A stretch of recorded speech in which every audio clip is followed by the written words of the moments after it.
What do you want on everything? I'm in the Midwest on a super assignment for a super client.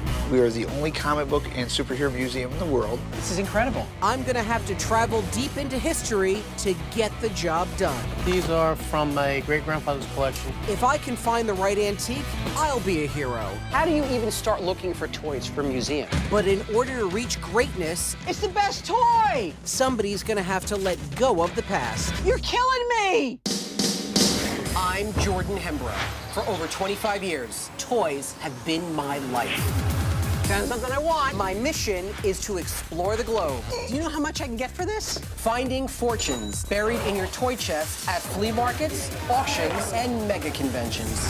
I just touched a $17,000 toy. They call me the Toy Hunter. Hey, Steve. Yeah, what's up? Not into it. I gotta get rid of that damn thing. 2 days ago, I had 3 people trip over it. I want to put it somewhere. Like, I want to create like a big display or something like that. Can I move it sideways? I don't know. I just don't know what to do with it. It doesn't look right over here. That's the problem. Steve? I'm busy looking at this comic. This is Jordan. How you doing? Hey, Alan. How's it going?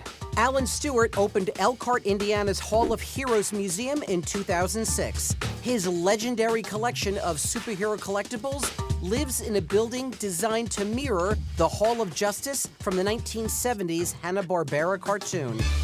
Usually every quarter we get a nice high-end piece. Okay. Really looking for things that are pretty rare. How rare? The museum holds over 55,000 comic books and 10,000 toys, some dating all the way back to the 1930s. It is the mecca for anybody interested in superheroes. Okay, I'll get back to you, Alan. Thank you. That was my friend Alan in Indiana. He's got the Hall of Heroes Superheroes Museum. Yeah. Okay, he's looking to buy new inventory for the museum. Like what? He's like, I want something old. I want something rare. Like what? Figures? I don't know. How do you find something rare for a museum? Hey, How are you? How you doing? I'm Jordan. John. Hey, John. I want to see about getting some things appraised. Toys. Look at this. This is my time. These are from my great-grandfather's collection. He had quite a large vast of amusement rides in Coney Island. These were probably some of the prizes that he had. Imagine winning a prize like this. This stuff is becoming really, really collectible. This is pressed tin, so they would take these giant plates of tin metal and they'd fold them into shapes and you'd have the toy.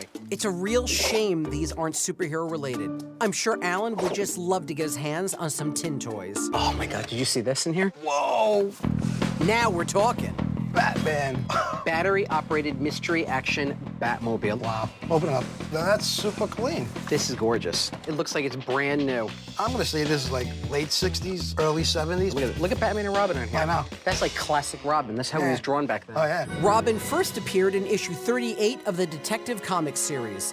He was created in an effort to attract a younger audience to the then brand new Batman franchise. His iconic costume was even inspired by the adventures of Robin Hood. I just want to know how much they're worth. What do you think, money-wise? Anywhere between, to me, $150 to $200. Very nice. I was gonna say more. I mean, I've seen these go for up to 800 bucks. This would be a fantastic superhero toy to actually bring to Alan. And if I can get it for less than $400, it'll be a super deal. If you're interested in selling it, I'd love to buy it from you. These are some of the last few things that I have of great-grandfather's collection. This is the problem with finding high-quality vintage superhero memorabilia. This is like part of his legacy. Yeah. It's either locked up in a toy vault or it has serious sentimental value. I changed my mind. I don't want it. Keep it. No amount of money I could ever pay you would make up for that. If I want to find the right vintage superhero toy for Alan, I can't wait for it to just waltz through the front door. I'm gonna have to do what I always do, hit the road. You know where to go. Midwest. Check Ohio. I found good stuff in the past in Ohio. What's in the bag? It's a rocket-firing Boba Fett. I know people who will spend $10,000 for an item like this. Road trip to Ohio. Ohio is a state rich with superhero history.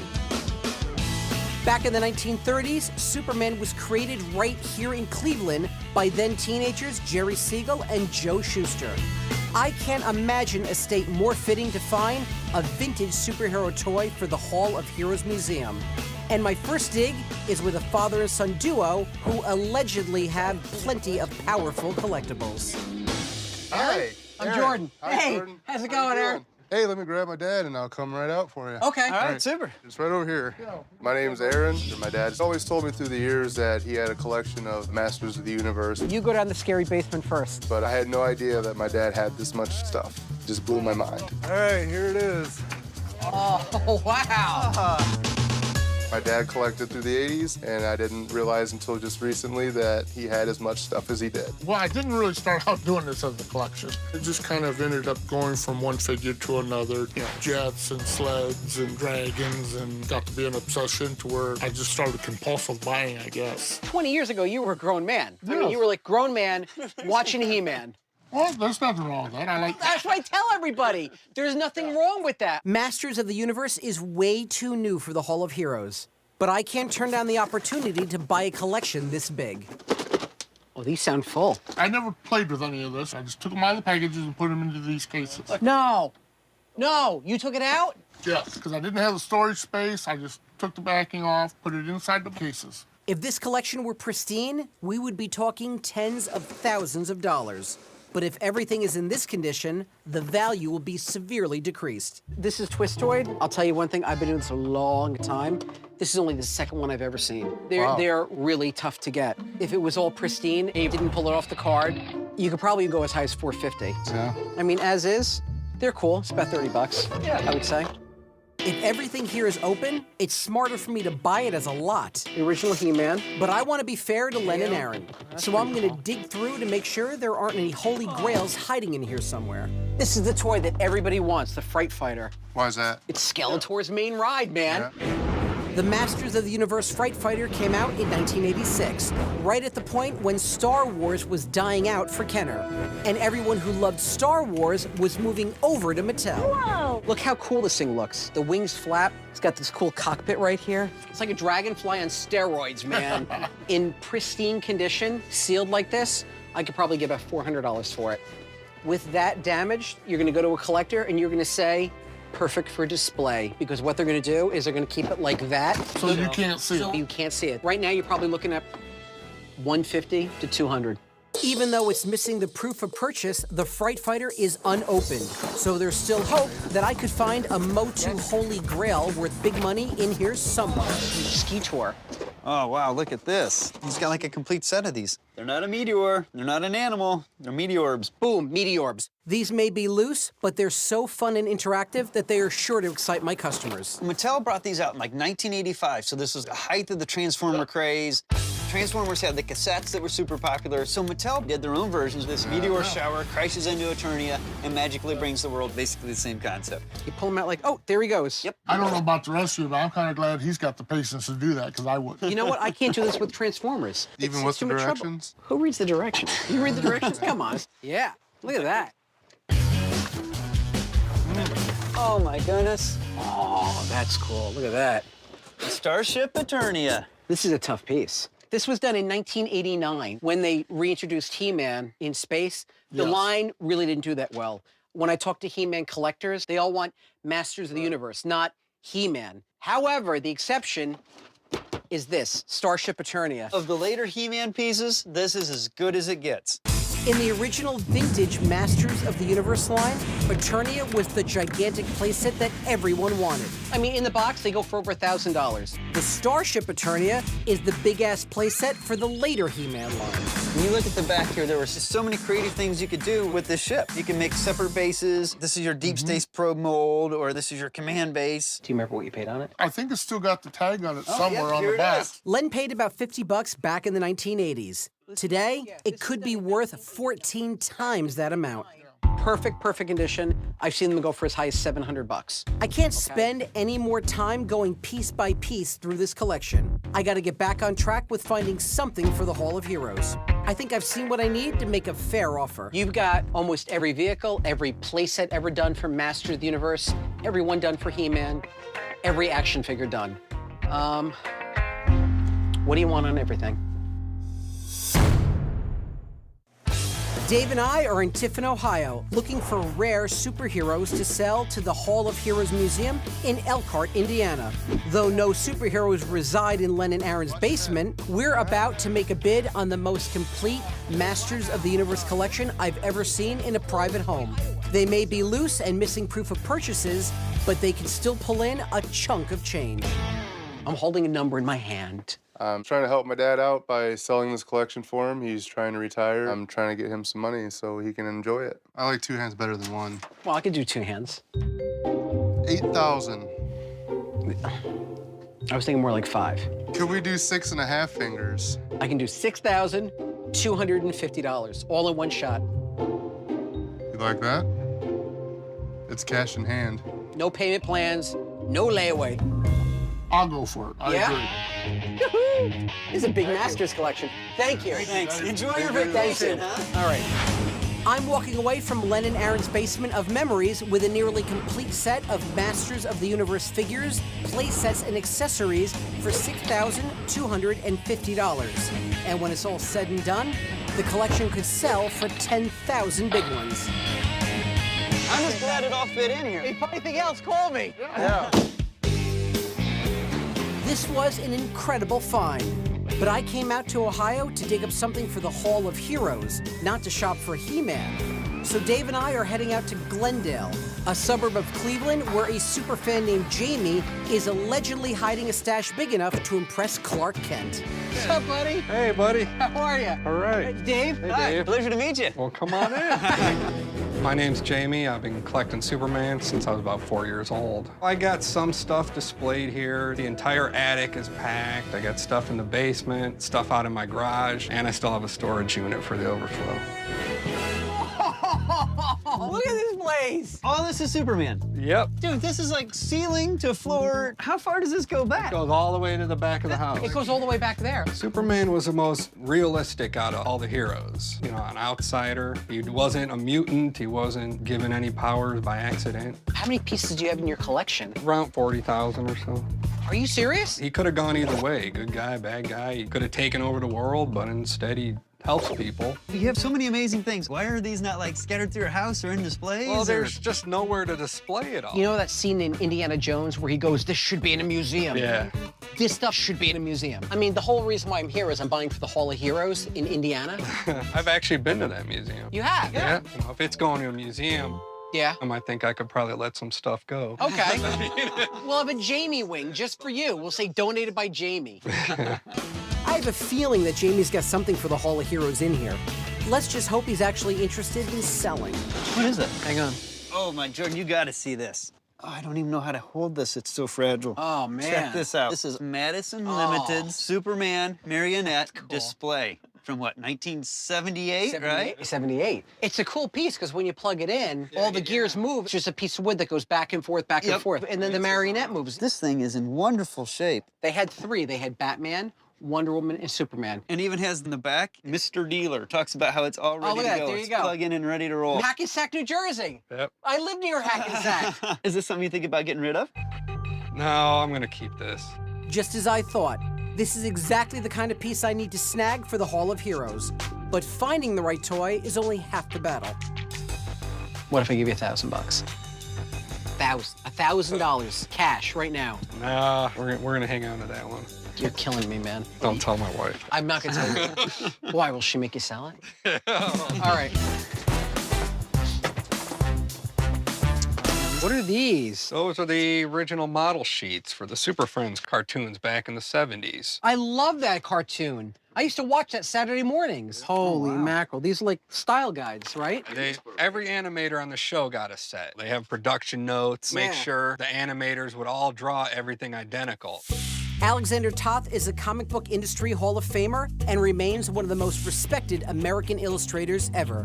He was the character designer of Hanna-Barbera's Super Friends in 1973. Look, there's the Batmobile. All the characters in here. Jarell and Laura. So there's a couple in there that you never see. I love this. Robin, he works with Batman. It's like he's at the cubicle next door. What do? I work with Batman. I hate to ask. Yeah, I wanna could sell those. These you'll get rid of. Yeah, I would let those go. These may not be the holy grails I need for the museum, but it can't hurt to bring them. I'll take them all. Now the big question, how much? $50 for them all. $50 for all of them. For the set of them, yeah. Done. Done. Meanwhile, they made a deal. Jamie is starting to warm up.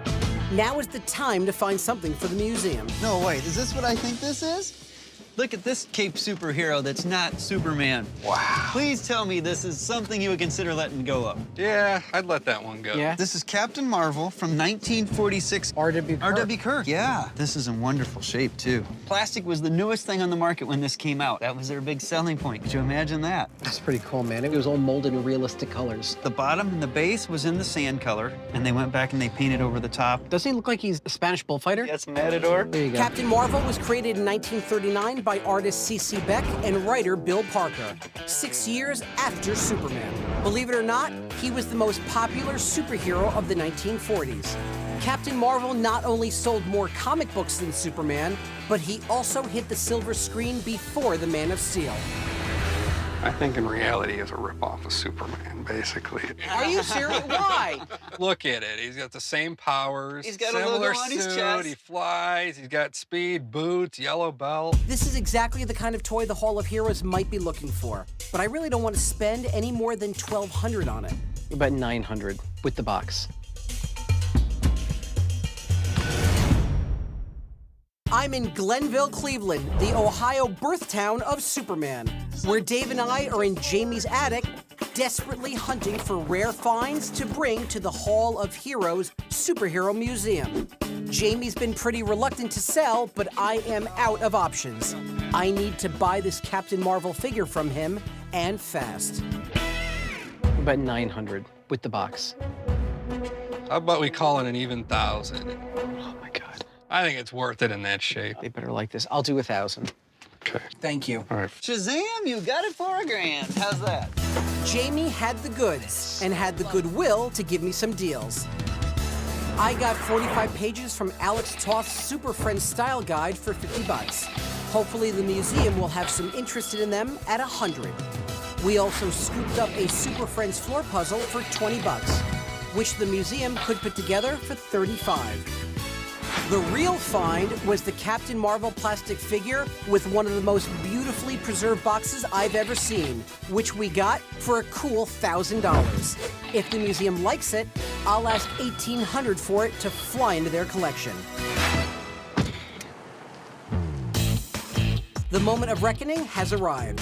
It's off to Elkhart, Indiana, where Dave and I finally get to see this museum we've heard so much about.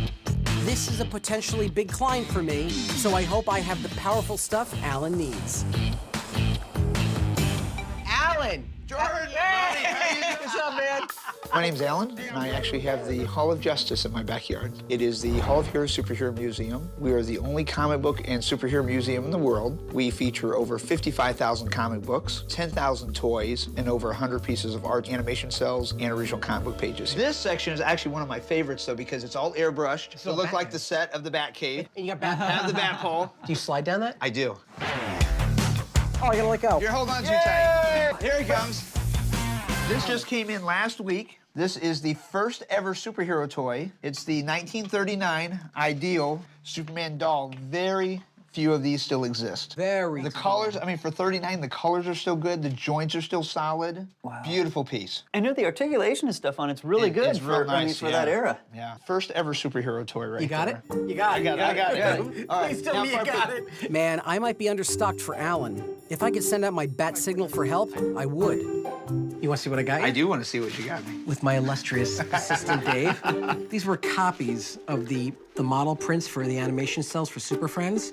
But then I look up on your wall and you got the originals. I do have the originals, yes. So basically, this is just like a giant coloring book. You know, I tell you, we get a lot of kids here. They would take it up in a heartbeat. So I kind of struck out on that one. That's all right. It gets better, though. That's right. I'm counting on that. Having looked around Alan's collection, it has become all too clear to me that a museum requires much more than cool and colorful additions.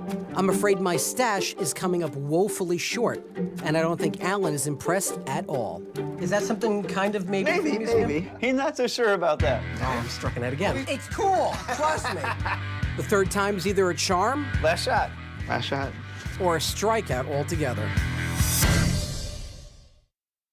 Meanwhile, at the Hall of Heroes, Hopefully, this is something that you will love for the museum. You even have the box. Unfortunately, it's just the box. There's no figure. No, I'm just kidding. It's bright, deep, rich Let's colors. be careful with it. Yeah, boxes are always fragile. Yep. Oh, that is beautiful. I got this from a Superman collector. Oh, really? Yeah, he never liked Captain Marvel because he thought Captain Marvel was like a ripoff of Superman. You know, a lot of people feel that way. We were glad he did because we got it. So is that something you want from the museum? Absolutely. Okay. I've seen them go over $2,000. The box alone can go anywhere between $450 to $500 just for the box.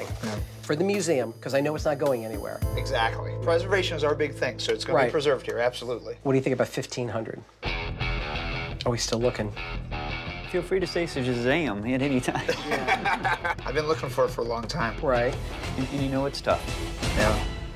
All right, Shazam. Shazam? Shazam, brother. Shazam! Thank you. Hey, thank you. Put a little thing in there that says from Jordan, okay? When we get a donation from you, we'll put that. All joking aside, that was a little too close for comfort. But now I know how to shop for a museum, and I'm thrilled to call the Hall of Heroes a brand new client. Do you have a toy that you think should be featured on our show? Go to toyhunter@travelchannel.com to submit your toy today. You never know, we might take the hunt to you.